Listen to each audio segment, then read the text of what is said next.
குருப்யோ நம ஸ்ரீ மகாபரிவாதனம் இன்னைக்கு தெய்வத்தின் குரல் பாகம் 4 பொது வாழ்க்கை என்ற தலைப்பில் பிரிவாக சொல்கிறத மேலே வாசிக்கிறேன். இது பக்கம் 459 ஆரம்பிக்கிறது. சர்வஜன அசுப்திக்கு ஹேது, அதாவது தேர்ந்தெடுக்கப்பட வேண்டிய அபேட்சகரின் அர்த்தசுத்தி பற்றிய விஷயம் ஒரு பக்கம் இருக்கட்டும். பழங்காலத்தில் எதிர்பார்த்தே இருக்க முடியாதபடி சர்வஜன அடிப்படையில் பிரஜைகள் அத்தனை பேரின் அர்த்த ஆத்ம சுத்திகள் கெட்டுப்போவதற்கும் வழி செய்து கொடுக்கும்படியாக இப்பொழுது தேர்தல் முறையை செய்திருக்கிறது என்பதை நினைத்தால்தான் மிகவும் கவலையாகவும் வேதனையாகவும் இருக்கிறது. வயசு வந்தவர்களுக்கெல்லாம் ஓட்டுரிமை என்று பண்ணியிருப்பதில் இதுவரை சுத்தியோடு இருந்து வரும் எத்தனையோ கோடி ஜனங்களை அர்த்தத்தினால், அதாவது பணத்தினால் அசுத்தி செய்து அதனால் அவர்களுடைய ஆத்மாவையும் அசுத்தமாக்கி விடப் போகிறார்களே என்று பயமாயிருக்கிறது. இதுவரை எழுத்தறிவில்லாவிட்டாலும் ஏழையாக இருந்தாலும் நம்முடைய பொது ஜனங்கள் லஞ்சம் கொடுக்கவே பயந்து வந்திருக்கிறார்கள். அந்த பொது ஜனங்களுக்கும் லஞ்சம் கொடுத்து அதை அவர்கள் வாங்கிக் கொள்வதென்பதற்கோ இதுவரை பிரமேயமே ஏற்பட்டதில்லை. சமூக வாழ்வின் சகல அம்சங்களிலும் சர்க்கார் பிரவேசிக்கும் வெல்ஃபேர் ஸ்டேட் கொள்கையை பின்பற்றி கொண்டு அதை நடத்தவிருப்பவர்களுக்கு வயசு தவிர எந்த யோகியதாம்சமும் வேண்டாம், இவர்களை தேர்ந்தெடுப்பவர்களுக்கும் அந்த ஒரு யோகியதாம்சம் இருந்தால் போதும் என்று வைத்திருப்பதாலேயே பயம் பிடித்துக் கொள்கிறது. 2 விதமான பயம். ஒன்று, தாங்கள் சலுகை சாய்க்கால் பெறுவதற்காக அபேட்சகர்கள் வெற்றி பெற்று மெம்பராகிவிட்ட பின் ஓட்டர்கள் லஞ்சம் கொடுக்க முற்பட்டு இந்த தேசத்துக்கே களங்கமுண்டாக்கி விடுவார்களோ என்ற பயம்தான். ஆனால் இப்படி லஞ்சம் கொடுக்கக்கூடியவர்கள் பொதுஜனங்களில் அரைக்கால்வாசியோ அதற்கும் குறைவாகத்தான் இருக்கக்கூடும். இதுவே மகத்தான தப்பு என்றால் இதையும் விட மகா பெரிய தோஷம் ஏற்பட இப்போது இடம் செய்திருக்கிறது. இது 2வது பயம். என்னவென்றால், ஜனத்தொகையில் அரைக்கால்வாசி போக பாக்கி முழுவதும் ஏழை எளியவர்களாகவே உள்ள நம் நாட்டில் இவர்கள் அத்தனை பேருக்கும் அபேட்சகர்கள் காசை கண்ணில் காட்டி ஓட் வாங்க இடமேற்படுத்தி தந்திருப்பதைதான் சொல்கிறேன். இதை நினைத்தால் புண்ணிய பூமி என்று இதுவரை போற்றப்பட்டு வந்த நம் நாட்டின் கதி என்ன ஆகுமோ என்று கதி கலங்கும்படியாக இருக்கிறது. அடல்ட் பிரான்ச்சைஸ் என்று கொண்டு வந்திருப்பதன் விளைவாக பணத்தை காட்டி நம்முடைய ஏழை பொது ஜனங்களை லஞ்சம் வாங்கும்படி பண்ணுவதில் கட்சியோடு கட்சி போட்டி போட போகிறதே என்று நிரம்பவும் விசாரமாக இருக்கிறது. இப்பேற்பட்ட பணபலம் பெற வேண்டுமென்றால் எல்லா கட்சிகளுமே தப்பு வழியில் போனால்தான் முடியும்.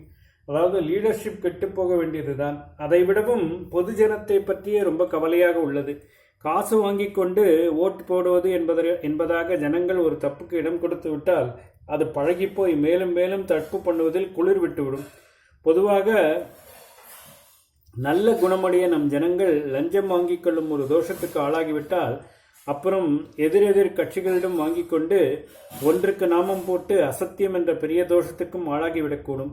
எங்கேயோ ஒரு ஆபீசருக்கு லஞ்சம், பியூனுக்கு டிப்பு என்றில்லாமல் தேசம் முழுக்க ஹோல்சேலாக இப்படி அதர்மமான லஞ்சம், அசத்தியம் ஆகியவற்றை கொண்டு வந்துவிட்டு இது புண்ணிய பூமி என்பதையே மாற்றி விடுவதற்காக ஜனநாயகம் என்று கூட துக்கமாக வருகிறது.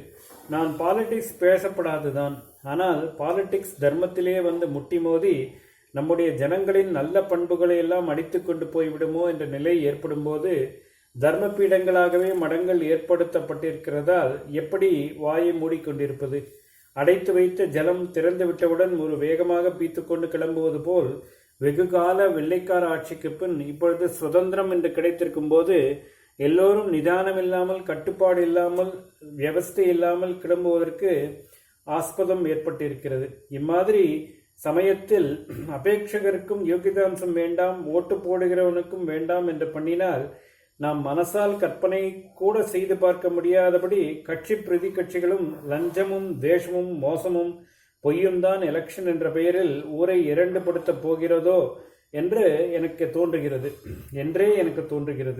உலகத்திலேயே பெரிய ஜனநாயகம் என்ற பெருமை காட்டுவதற்காக தர்மத்திலே சிறுமை அடைந்து விட்டால் அப்புறம் நம்முடைய ஜனநாயக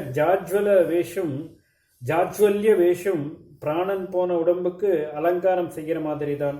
சொத்து, படிப்பு முதலான யோகியதாம்சங்கள் இல்லாவிட்டாலும் கூட இவற்றுக்கு மேலான ஆத்மசக்தி உள்ள நம் ஜனங்கள் இப்பொழுது செய்யும் ஏற்பாட்டின் கீழ் அபேட்சகர்களாகவும் ஓட்டர்களாகவும் ஆகிற போது அசுத்தமான அர்த்தத்தால் கெட்டுப்போய் தங்களுடைய ஆத்மசுத்தத்தை இழக்கும்படி ஆகுமோ என்பதுதான் என்னுடைய பெரிய கவலை.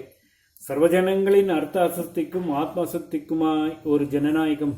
சோழ சாசனத்தின் 5வது கிளாஸில் சொல்லும் அர்த்த ஆத்மசுத்தியானது நாட்டு நிர்வாகத்தில் நாம் கவலைப்படும்படியான பெரிய மாசு பொல்யூஷன் ஏற்படாமல் காப்பாற்றி கொடுக்கிறது.